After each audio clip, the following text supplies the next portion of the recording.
to make it an intriguing second half that we have in store here. Yeah, absolutely. I mean, it was a great start from England. Northern Ireland, obviously, since getting the goal, have played much better, but it was a great goal from Northern Ireland. But if they want to try and win this game, they probably need to try and threaten the England goal a bit more. That was probably their only real chance, but certainly they've shown signs of some better play in the latter part of the half. It wouldn't be panic stations for England, certainly. We'll talk about what they might want to do in a moment, but we'll bring you the highlights from the first half and a chance to see how England went in front in this game. And before they manage that, a free header here from Stones, a bit of an early warning that Northern Ireland were to have, and we know he's a very highly rated player. He's shown glimmers of what he can do, and that was a chance that probably would have expected to score. Yeah, he was totally unmarked too. Leg has probably been one of England's biggest dangers, and that was a good example of it. He's really, really quick, and I think McKay in the early parts was struggling to handle him, but I think now he's sort of learned that he's predominantly right-footed, and he's sort of got more support from the likes of Kelly, and it's probably helped him. And that, I mean, it is a killer pass, isn't it? Drifting in from the wing, first touch, brings it perfectly under control, and then opens his body up to apply the finish, which was just as good. Yeah, it's an inch-perfect pass, and sometimes you have to put your hand up and say it was a brilliant goal, and I think Northern Ireland probably could have defended it better than maybe switch off a little bit when the run from leg comes, but it's a great ball and good first touch and plants it in the corner, and probably at that stage a very much a deserved lead for England.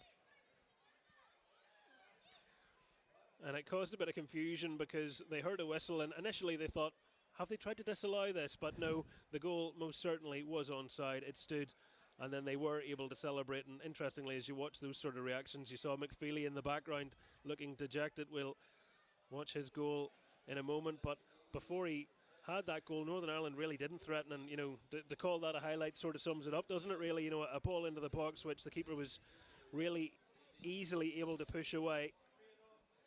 Yeah, but I think this is about to show you. This is probably the first time Northern Ireland really got on the second ball in one possession, and is something we were talking about. But McStravick's run, I think, is quite a smart one. It's the one that probably tracks the England defenders away and drops them deep. And McFeely, great first touch and a brilliant strike. But England will be really disappointed that they dropped off McStravick's decoy run into the sort of channel, and they sort of fell for it. And they'll be disappointed that they let McFeely take 3 or 4 touches on a pose and get a strike at goal from a position where they had their own goal kick. It does just pull the midfield out of the way, doesn't it? Beerling goes with McStravick, and then McFeely has just a bit of room, but my goodness, what he was able to do with it. Yeah, this will be a good angle of it here. Great header by Kelly, and they win the second ball. But if you see McStravick's run as it breaks free, sort of probably about now, I think it drops their whole defence off, and brilliant strike from McFeely. It's one of those you probably only hit 1 in 10 like that, but to do it on this stage on the TV in a big game against England to get your team back in it was huge, and they've performed much better after the goal. I think it gave them confidence, and they stopped giving England so much respect. I think before that they were giving them far too much time on the ball. And just before the interval, a bit of a mix-up in the ranks, and maybe some of the afters, the nerves that started to creep in as Northern Ireland's confidence grew and grew from that goal. Yeah, they started to get into better positions to make crosses, and I think Tosh, watching this back, will be disappointed he didn't get more in his strike, but they're getting into better crossing positions, and the likes of McKay, probably could have done more, maybe in a couple of crosses at the end, but they've just got to make sure they keep getting men in the box. I think that one just reminded them of the danger of England on the counter-attack.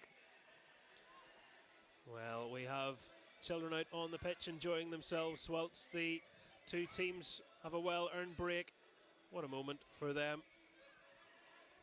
They might be playing in this competition in a few years' time themselves. The half-time score here, Northern Ireland 1, England 1. And whilst we enjoy a brief break ourselves, we can bring you the highlights from the game which took place on St Patrick's Day between the Republic of Ireland and Scotland.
Great game played there in Dublin on St Patrick's Day. Ireland 2-1 winners over Scotland, and that is the start they were after. England will be hoping to get a winning start, but it's not been easy for them, and they have been pegged back in this one. 1-1 the score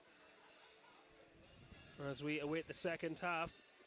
That is the table coming in to tonight, and these are the fixtures that we have ahead of us. Looking forward to a trip to Buncrana on Thursday. Northern Ireland taking on the rivals, the Republic, in what should be a brilliant game on the night after. England against Scotland. That is like a derby weekend, isn't it? Yeah, absolutely. It should be plenty of cracking games still to look forward to. And from Northern Ireland's point of view, you can probably only afford to lose once in this tournament, and having lost the first game to Scotland, this is a big opportunity tonight. Although it's a tough opponent, they've got to try and win it if they want to have any chance of winning the Centenary Shield. Be a nice moment as well for the England boss playing that game against Scotland. It's at Spennymoor Town, which is where he played for a number of years as a semi-pro before moving on in his career, having been released by Newcastle United. His claim to fame, Richie was telling me, was being released by Kevin Keegan, which is something that not everybody can say. So the obvious joke is he would love it if he could beat them tonight. But we'll see how that one goes. And the England Republic of Ireland game has just one for your attention, dear viewer. David James on co-commentary, as in the David James. So we have really pulled out the stops for you across our coverage here on BBC Sport, and we hopefully will have you along with us for all of those matches as the young players come off. I think they're punctured after 15 minutes, to be honest. They were leaving everything out there. It was great fun as parents, guardians, relatives were watching them have their time to shine. Yeah, it's brilliant to get them involved and obviously have them at the game, and they've certainly been helped create a good spectacle in the two games so far in this campaign with their energy and noise before and during the games. There they are. Always a bit of fun trying to get the goals back through the gate. They're actually very easy to lift over, but for some reason people insist on trying to force them through. And they also fold up quite well as the stewards. Yes, Mark knows what he's doing. Has shown us after they got them off the bench. I actually believe that his daughter was one of the players involved, which is not nice. So he was able to watch her. I'm sure it didn't distract him from his stewarding, but he's helping them fold up the nets. So doing a good job there. Very good. Oh, it's a great club, and as we spoke about before, and I was on loan as a 16, 17-year-old at the time of actually playing in this Northern Ireland team. We played the Welders, and I think we might have won 1-0, but it was certainly a very, very different place than it is now, and it's great to see the improvements here in East Belfast for not just the first team, but for all the sort of academy and the town and sort of the area of East Belfast. Have such a good facility. It's fantastic. Bobby, who plays professionally down the road for another team in this part of the city, Glen Toran, making sure that one day they'll build a statue for him. No. I wish it would be good if we had a pitch like this anyway. Well, the referee just having a last chat with the players. Hasn't had too much difficulty so far. Joe Mullen, he'll be hoping that